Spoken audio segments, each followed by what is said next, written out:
Oh, I love it. 4-way adjustable headrest. So good. Up, down, back, forward, create that perfect neck position for you. It's really, really nice. All right, now, here's the thing. These are cloth seats, and I've never actually been inside of the Mach 1 600A package, which this is the 600A. Big difference between the 600 versus the 700 is going to be cloth seats versus leather seats. There are a few other small things on top of that, but it's going to be the noticeable difference, which means that we don't have heated first row seats inside of this thing. So you are going to have to look at the 700 pack in order to be able to get the heated ventilated first row seats. Really, really useful. You do have the option for the Recaro seats instead. So if you want more of like that sport bucket seat, that is available here as an option too, right from the factory. And then obviously doing it aftermarket, there are a ton of different options available. But this is nice. Like we've got our black, just base black interior here. I've got this nice stitching along the door, follows all the way throughout the seats on top of that. And then the wheel has a black unique stitching there too, and that actually is stitched through and follows all the way throughout the dash. We've got our handle, unlock, lock buttons, basic window controls and things like that. A series of different buttons by our left knee. And we've got plus minus in order to adjust the brightness of our cluster screen as well as the Sync 3 media screen. And then we've got a selector switch to figure out what's going on with our running lamps. Typical Mustang styling. We've also got this little hideaway pocket, sunglasses, whatever the case may be, and then a trunk release. But I love the wheel. So nice. So nice inside of this thing. And then because we are in the Mach 1, you do have the fully digital cluster screen on top of that. So it doesn't matter if we're in the 600 or the 700, we're going to have that fully digital cluster screen regardless. And it's really nice. But if you want to walk through on how to use the steering wheel buttons, the instrument cluster, navigate through the Sync 3 media screen, check down in the description. I put together a bunch of comprehensive videos that explain how everything works. But some basic highlights. Left turn stick, exactly that. There's a button in the tip of that stick to turn our lane keeping system on or off. And that's the one that's potentially going to either nudge us into our lane or give us a little bit of a steering wheel shake if we start to enter another lane without signaling. Stick on the right-hand side is for our windshield wipers, control the speed. Because we're in the 10-speed automatic, which, the Mach 1 with a 10-speed. Here's the thing. You technically, like the computer's brain is going to be able to shift infinitely faster than you're going to be able to. So I can definitely see where the automatic comes into play. But having the 6-speed, like I mentioned it outside, we do have the Tremec 6-speed manual gearbox. So rather than the GetRag D4 you're going to find inside of the regular GT, the Tremec is just like a night and day difference in comparison. So you are going to get that standard in the 6-speed. You've got to pay extra in order to get the 10-speed automatic. So it's going to be a matter of preference, but auto is nice. And like I said, one of the benefits is that we do get paddle shifters inside of the automatic, which beneficial. We want to be able to drop gears as necessary. We've got a series of buttons along the left side to control volume. We've got our cruise control buttons on top of that. Along the right side, a series of different buttons in order to be able to navigate through the cluster screen. But the big ones through the cluster would be our pony mode, and that's going to give us things like the flexibility of changing our ambient light colors. We've also got the option of going through and changing out what's going on with our active valve exhaust. And that's one cool thing about the Mach 1 is that active valve is going to be available standard inside of this thing. Sounds really nice. So nice. I love that track mode. Oh, I love it. It's so good. But super straightforward. And then typical Mustang styling, telescopic manual steering wheel, just by our left knee, or by our right knee, I should say, the opposite left.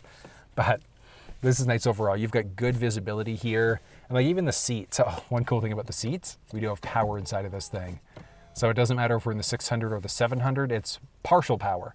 So we've got forwards, backwards, up and down as power. But then for the backrest, you are going to have to manually adjust that one, do it yourself.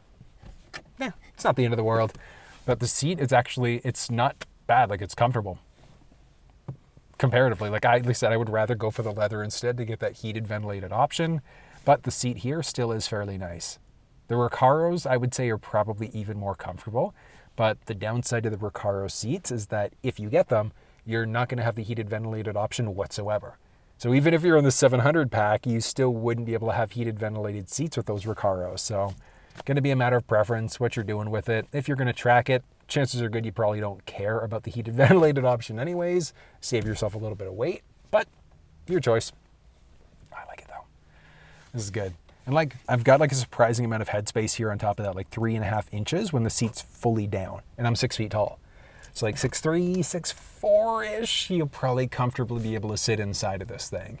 And I mean, obviously, if you had the convertible, which you can't get with the Mach 1, it's just the EcoBoost or the GT, we'd be able to open up the top easily, and then that would just give you even more headspace and just opens things up so nicely. It's so nice. We've got our gauges on top of that. So we've got our oil pressure as well as our vacuum gauge. We've also got this like nice spun aluminum look. I like it. I love it. Shoots all the way across. So like it starts off on the driver's side and shoots all the way across through the passenger. And then because we're in the Mach 1, we've got our P2072 chassis badge right next to our Mach 1 badge there, right on the passenger side of the dash, which is great. We do have our glove box here. And then with the glove box, so we do have our main storage there, and we've got like this little hidden storage area there too. Kind of neat. Now, like I mentioned, we still are on the Sync 3 media screen in the 2023 model. It's when we get into the 2024s that it gets upgraded to the new Sync 4 media screen. But the 2024 interior also looks like complete night and day different from the 2023 model. I still haven't seen the new 650, so the 2024 Mustang in person as of yet. So whether you go for the 23 versus the 24, it's a really tricky choice. But looking at it, the 23 is a short production run. Like I think the 24s are supposed to be dropping in July or August. So that means that the order bank for the 23s is probably going to be closed up in the next month or two. It still is, it technically is open for the 24 models though as well. So if you prefer that newer body style and the newer interior, you could put through a factory order for one right now. Really cool. But I mean, it's a matter of preference there. Now, a few things to take into account when we look at the 23 versus the 24. If you're going to be doing anything like if you want to tune your Mustang, so ECU flashes and things like that, to get more horsepower, torque, etc., so unlock truer performance, you can do that right now in the 22s, 23s, previous gens, whatever the case may be. But I mean, leave it to tuners.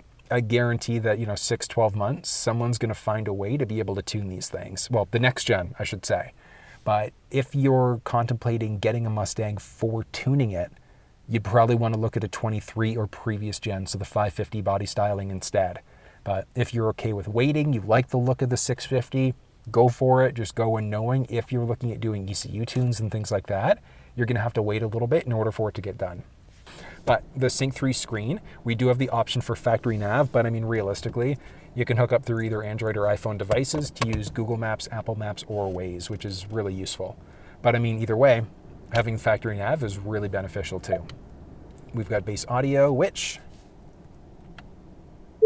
94.9 FM. Tuning to FM 94.9. Yes, you are.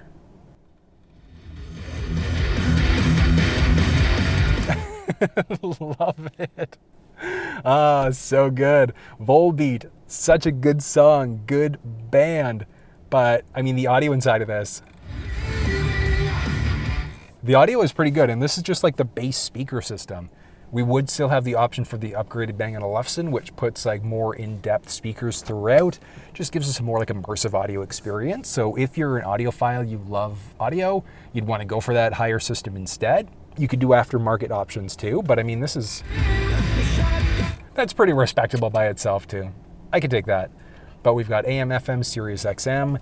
If you were hooked up just through Bluetooth, you'd be able to stream songs and things like that right from your phone too. So you don't have to worry about hooking up through Android Auto or Apple CarPlay. You could still do that if you'd like to. And by that, I mean you could go through Bluetooth and things like that. But we've got a series of different buttons for our audio. We've got a tuning rocker, series of different climate control settings. And like, it's kind of neat because we've got some climate control settings through the Sync 3 screen as well. So we've got more in-depth settings than what we're going to find in our center stack here.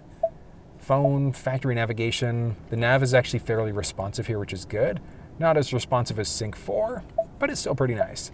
And then just like a series of different options for vehicle settings, navigation settings, and things like that. We do have a ton of different climate control settings. We are dual zone climate control inside of this thing. We're push button start across the entire Mustang lineup. So it doesn't matter if we're in the EcoBoost, the Mach 1, the Shelby GT500, push button start. Toggle switch, I love the toggle switches though, they're so good. And then we've got a series of different toggle switches that are going to do different things. We've got one for our 4-ways, for our traction control. We've got one to change out our steering, so whether we have normal, comfort, or sport steering. And then we've got a series of different drive modes on top of that. So normal, sport, track, drag, snow and wet mode, back to normal again. So each mode is going to do something different. It's going to play with the overall driving dynamics. So it's going to change out your shifting points and things like that, just depending on how you have it done. And you can even lock it in for the digital cluster screen to be able to adjust the look and layout of the screen depending on the mode you're in. Like we get into the sport mode, it kind of stretches across. We get into the drag or track mode, and like that changes up the complete dynamics of it too, which is really neat. So it's going to be a matter of preference what you do there, but you could also, with the fully digital screen, you can also lock out to different modes permanently just by going through the different settings icons here. Useful. But as we move down, we've got a traditional USB power point, so USB Type A. There also is a regular 12-volt power point down there. Because we're in the automatic, we've got our park reverse neutral drive into a dedicated sport mode. So honestly, if you're in the automatic, if you want the truest performance in this thing, you're going sport mode, you're going sport steering, and then you're also going ideally track mode, but at least your sport mode inside of there too. So for your drive modes, changes up the complete dynamics of the ride. Really nice. Now from there, we do have manual parking brake, a few cup holders that do feature ambient light, and you've got the flexibility of choosing the color of the lighting through that cluster screen. We've also got a little armrest that has another USB Type A. There's another 12-volt power point in there. Little pen holder too. Yeah. Over and above that, we've got auto-dimming rear view mirror, which is going to be standard inside of the Mach 1. So it doesn't matter if you're in the 600 or the 700. We've got some base cabin control lights, and obviously this thing is not the convertible, but we would have all of our controls and things like that. If you are in the convertible, if you want to know how to open the top, check down in the description of the video. I've put together a walkthrough showing you how all that stuff works.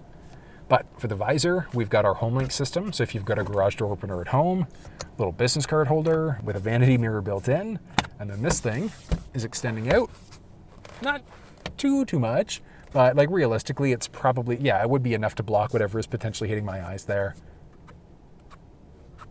Wiggle, wiggle, wiggle. Not too much give there, which is nice, but overall, this is nice. Nice and comfy. Headrest is good, and I do love that we've got that 4-way adjustable headrest is so good. So comfy. One thing, like this thing does have 2 rows. You're not really going to be able to sit back there. Like it's super uncomfortable, but just for the sake of the review, I'm going to show you what it looks like back there. Oh, this is going to suck. Okay, here we go. Oh my God. All right. All right, so this is the second row of the Mustang. Now, I'm not sitting up straight because if I attempted to, sanctuary, like there is literally 0% chance I'm sitting back here. So, I mean, if I was laying down, maybe, but I would definitely not want to have to go on distance drives myself if I was going to have to be in the second row of this thing. So, having said that, if you've got young kids, like if you've got kids that are, shorter than 5'6", or friends that are shorter than 5'6", they'd be able to comfortably sit inside of this thing. But having said that, I also do have the first row seats up as far as they're going to go. So with the seat back as far as I'm going to go, I mean, like obviously next to no leg space here whatsoever. And then pretty much zero head space. Like I'm not sitting up straight inside of this thing whatsoever. But if you do have kids, if you've got front-facing, rear-facing child seats, front-facing is going to be a little bit easier. Rear-facing might be a little bit tight, but not impossible. But you've got all of your anchor points and tethers and things like that. So if you've got kid seats, you've got the flexibility of being able to easily install them. Now we could drop this seat down as well if we want to. And then one cool thing about the Mach 1 is that through the factory, you also have a rear seat delete option. So if you actually are going to be tracking this thing, you can get that pulled off right at time of ordering from the factory. Or I mean, obviously just do it yourself afterwards instead. But like I said, short friends, young kids, people you don't like, probably fit in the second row of this thing, not a problem. But anybody that's taller than like 5'6" or needs some leg space, they're not sitting back here. It's more or less just for a little bit of fun. But I mean, feature-wise, there's not really much back here anyways. Like we do have a little pocket behind the passenger side, so a little map pocket. Other than that, that's really about it.